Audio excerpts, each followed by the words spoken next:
The air in Willow Creek Park carried the scent of blooming jasmine and sizzling burgers. A perfect Saturday afternoon in late summer. The park, nestled along the banks of the slow-moving Sycamore River in Raleigh, North Carolina, was a patchwork of green fields and scattered picnic tables, where families gathered to escape the grind of the workweek. For the Carter family, this was their sanctuary, a place where they could breathe freely, laugh loudly, and simply be. Malik Carter stood at the portable grill, his sleeves rolled up, a navy blue apron tied loosely round his waist.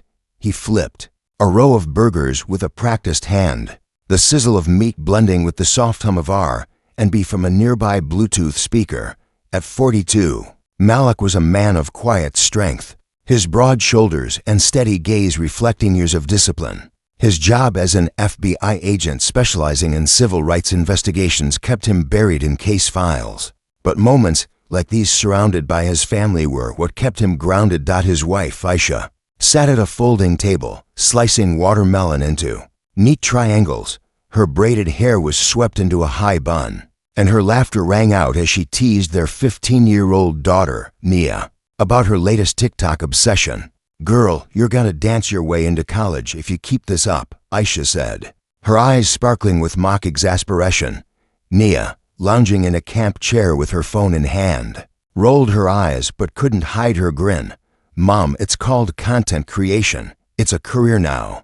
Her younger brother, 10-year-old Zion, was off chasing a soccer ball across the grass, his sneakers kicking up dirt as he dribbled around an imaginary opponent. "Zion, don't go too far," Malik called, his voice carrying a gentle authority. "I'm right here, Dad," Zion shouted back, his small frame darting between two oak trees. The Carters' setup was modest but vibrant, a red cooler filled with lemonade and iced tea, a checkered tablecloth, and a spread of potato salad, baked beans, and Aisha's famous peach cobbler. Other families dotted the park, some playing cards, others tossing frisbees, creating a tapestry of community under the warm August sun. Malik glanced at Aisha, catching her eye as she handed him a cold bottle of water. "You're gonna burn those burgers if you keep staring at me," she teased, her voice soft but playful. "Woman, I've been grilling since before we met," Malik shot back, a smirk tugging at his lips. "These burgers are perfection, perfection." "Huh?" Aisha raised an eyebrow, leaning back in her chair. "We'll see what the kids say." Nia chimed in without looking up from her phone. "If Zion eats it, it's good. That boy eats anything." "Hey," Zion protested, jogging back to the table, his face flushed with exertion. "I have standards." The family's laughter mingled with the hum of the park, a moment of pure, unfiltered joy. Malik savored it, knowing how rare these days were. His work at the FBI's Raleigh field office often kept him away late nights reviewing case files. Early mornings in court, these cookouts were sacred, a promise he'd made to Aisha and the kids to always carve out time for them, no matter how heavy the world felt. But the peace was interrupted by the crunch of tires on grass. Malik's head turned instinctively toward the sound, his eyes narrowing as a Wake County Sheriff's Department SUV rolled slowly across the field, closer than any vehicle should be. The laughter at the table faded. Aisha set down her knife, her posture stiffening. Nia's fingers froze on her phone, and Zion stopped mid-kick, clutching the soccer ball. Two deputies stepped out of the SUV. The first was a weary man in his late 30s, with a buzz cut and a tense jaw, his hand resting casually on his utility belt.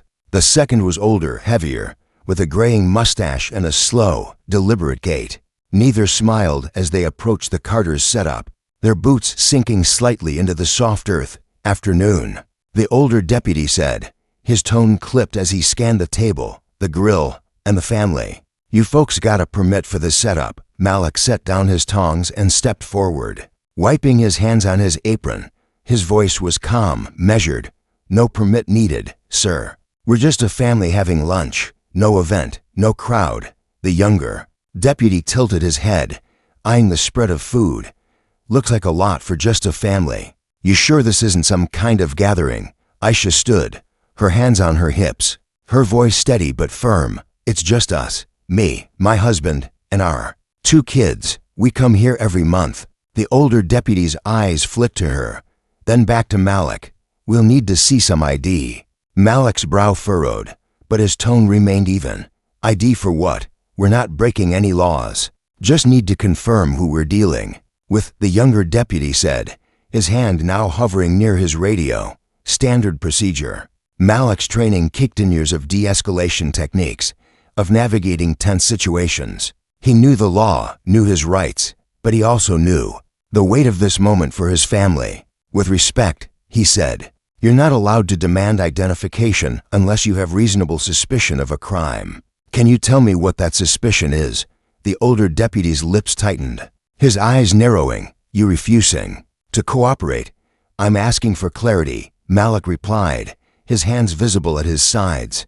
"We're eating lunch, that's all." Nia's voice was barely a whisper. "Dad, what's happening?" Aisha placed a hand on her shoulder, silencing her gently. The younger deputy stepped closer to the table, peering into the cooler. "What's in here?" "Drinks," Aisha said sharply. "Lemonade, tea, you're welcome to look, but it's just food and drinks." The deputy pressed a button on his radio. "Unit 12, run a plate. Blue sedan. North Carolina tag, Bravo 4 to 7 Charlie." It was Malik's car. Aisha's eyes met Malik's, a silent exchange of frustration and resolve. Zion clutched his soccer ball tighter, his small frame tense. "Are we in trouble?" he asked, his voice small. "No, baby," Aisha said softly, but her eyes never left the deputy's. Malik's jaw clenched, but he kept his composure. "You're running my plates for a barbecue." "What's the cause here?" The older deputy took a step forward, his voice low. "We're just making sure everything's in order." "You got a problem with that?" "I have a problem with being treated like a suspect for no reason," Malik said, his tone still controlled but firm. The air grew heavy, the park's usual hum fading into the background. Other families glanced over, some pausing their games, others pretending not to notice. The younger deputy's radio crackled with a response. "Vehicle registered to Malik Carter. Raleigh address." "That's me," Malik said. His eyes locked on the older deputy. "Anything else?" The deputy hesitated, then pressed again. "Let's see that ID." Malik exhaled slowly, reaching into his back pocket with deliberate care. He pulled out his wallet, but instead of his driver's license, he produced his FBI credentials, the badge glinting in the sunlight. "Supervisory Special Agent Malik Carter," he said, handing it over. "Civil Rights Division." The older deputy's expression faltered as he took the badge, reading it carefully. The younger one glanced over, his neutral mask slipping into surprise. "Your FBI." "That's what it says," Malik replied, his voice steady but carrying an edge. "Now, can you explain why you're interrupting my family's lunch?" The older deputy handed the badge back, his tone shifting slightly. "Just routine, Agent Carter, no offense intended." "Routine doesn't mean stopping a family for eating," Malik said. "You know that." The deputies exchanged a glance, then the younger one muttered, "We'll leave you to it." They turned, boots crunching back toward their SUV, and drove off without another word. The Carters stood in silence as the vehicle disappeared. Zion's voice broke the tension. "Dad, why'd they do that?" Malik crouched down, meeting his son's eyes. "Some people see us and assume we're doing something wrong. But we didn't do anything wrong, and we're not going to let this ruin our day." Aisha's hand was on her phone, the screen showing a video she'd recorded from the moment the deputies approached. "I got it all," she said quietly, her voice a mix of defiance and exhaustion. Nia's eyes were wide, her phone forgotten. "They just walked away because you're FBI. What if you weren't?" Malik didn't answer right away. He stood, looking out at the park, where life continued as if nothing had happened. "That's the question, isn't it?" he said finally. Back home that evening, the Carter house was quieter than usual. The leftover burgers and cobbler sat untouched in the fridge, the family's appetite dulled by the day's events. Malik sat at the kitchen table, staring at his laptop, the screen dark. Aisha was in the living room, uploading the video to X with a simple caption, "This happened to us today. Just trying to have a family cookout. Hashtag justice for all." Nia sat cross-legged on the couch, scrolling through her phone. "Mom, it's already got 5,000 views," she said, her voice a mix of awe and unease. People are commenting like crazy. What are they saying? Aisha asked, folding a blanket to keep her hands busy. Some are mad, saying this happens all the time. Others are saying you should have just shown ID and not made a big deal. Nia's voice trembled slightly. One person said Dad's probably not even really FBI. Malik walked in, catching the tail end of the conversation. Let them say what they want, he said, his tone calm but firm. The truth doesn't need their approval. Zion wandered in, his soccer ball tucked under his arm. Are we gonna be on TV? Aisha managed a small smile. Maybe, baby, but let's focus on us right now. Malik's phone buzzed a text from a colleague at the FBI. Saw the video. You okay? Bureau's gonna want to talk. He didn't reply, setting the phone face down. Another buzz followed, this time from an unknown number. Mr. Carter, I'm with Channel 5 News. Can we discuss what happened today? Aisha watched him, her eyes searching. You don't have to talk to them, I know, Malik said. But his mind was already racing. He'd spent 15 years working quietly within the system, investigating civil rights violations, holding law enforcement accountable. He'd seen cases like this from the outside, families harassed, assumptions made, but now it was personal. But maybe I should. By morning, the video had passed 100,000 views. Comments poured in, some supportive, others accusatory. Why didn't you just comply? One read. Another, thank God you had that badge. This could have ended badly. Aisha's post was shared by local activists, then picked up by a national civil rights group. By noon, a reporter was at their doorstep, politely requesting an interview. Malik agreed, but only for a brief statement. Standing on his front porch, the camera rolling, he spoke clearly. We were just eating lunch. My kids were playing. My wife was cutting watermelon. We weren't a threat, but we were treated like one. I showed my badge, and they backed off. But what about the families who don't have a badge? What happens to them? The clip aired that evening, and by nightfall, it was everywhere: X, Instagram, even a brief segment on CNN. Malik's phone buzzed incessantly with messages from colleagues, friends, and strangers. Some praised his courage, others warned him to tread carefully. You're poking a hornet's nest. One text read, watch your back. At dinner, the family sat quietly, the weight of the day settling over them. Nia pushed her food around her plate. Dad, are you gonna get in trouble at work? Malik shook his head. I didn't break any rules. I just told the truth. But what if they come after you? She pressed, her voice small. What if they come after us? Aisha reached for her hand. We're stronger than that, Nia. We've always been. Malik looked at his daughter, then at Zion, who was watching him with wide eyes. You're right to be scared, he said honestly. But fear doesn't get to win. We keep going, and we keep speaking up. That night, as Malik lay in bed, Aisha curled up beside him. You think this'll change anything? She asked. I don't know, he admitted. But I know we can't stay silent. The next week was a whirlwind.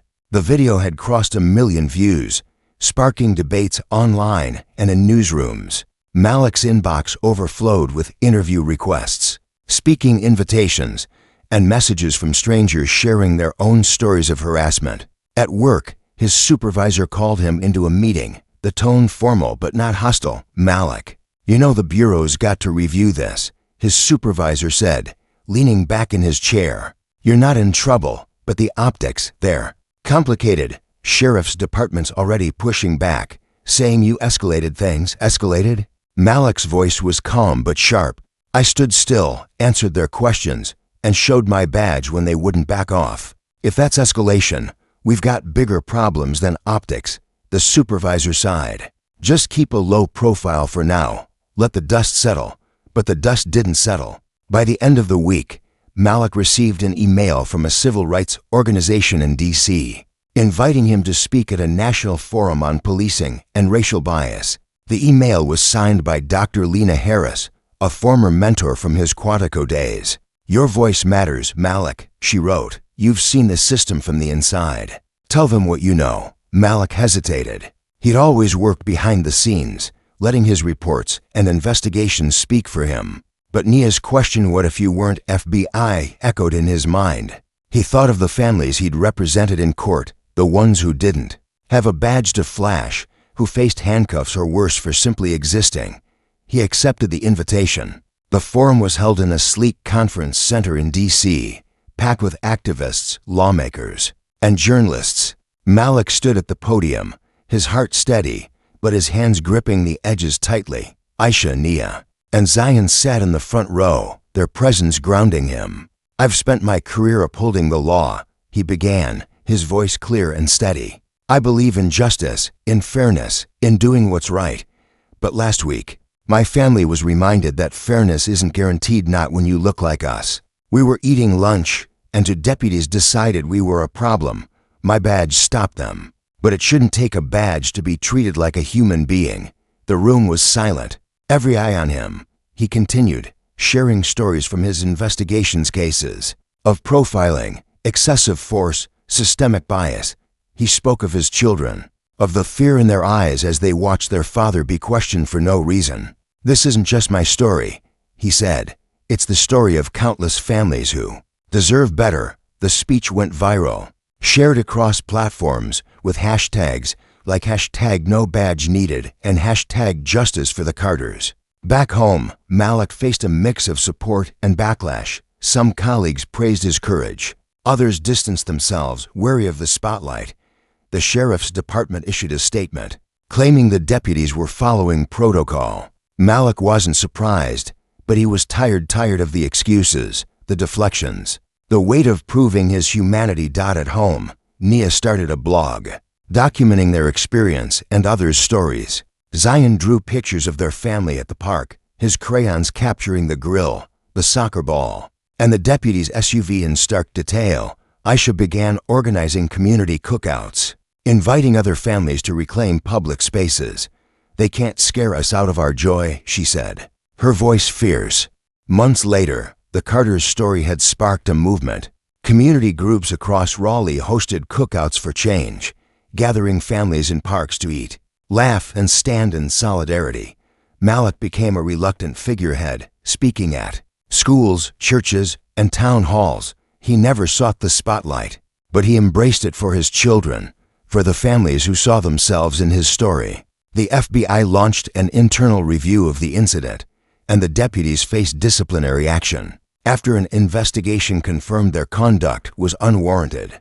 Malik's testimony at a state hearing led to new training protocols for local law enforcement, emphasizing de-escalation and bias awareness. One evening, as the Carters prepared for another cookout at Willow Creek Park, Malik stood at the grill, the familiar sizzle of burgers filling the air.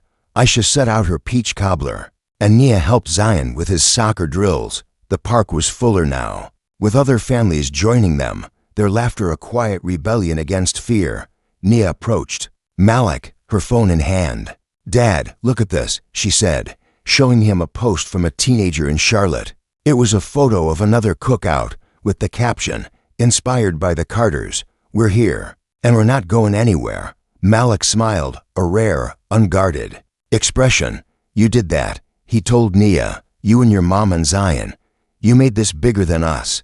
Aisha joined them, wrapping an arm around Malik's waist. "You started it," she said. "You showed them we don't back down." As the sun dipped below the horizon, casting a golden glow over the park, Malik looked at his family, at the community they'd built. The deputy's SUV was a memory now, but its shadow had birthed something stronger, a legacy of resilience, of standing tall, of refusing to be silenced. "We keep going," Malik said, flipping a burger with a steady hand, "no matter what." And they did.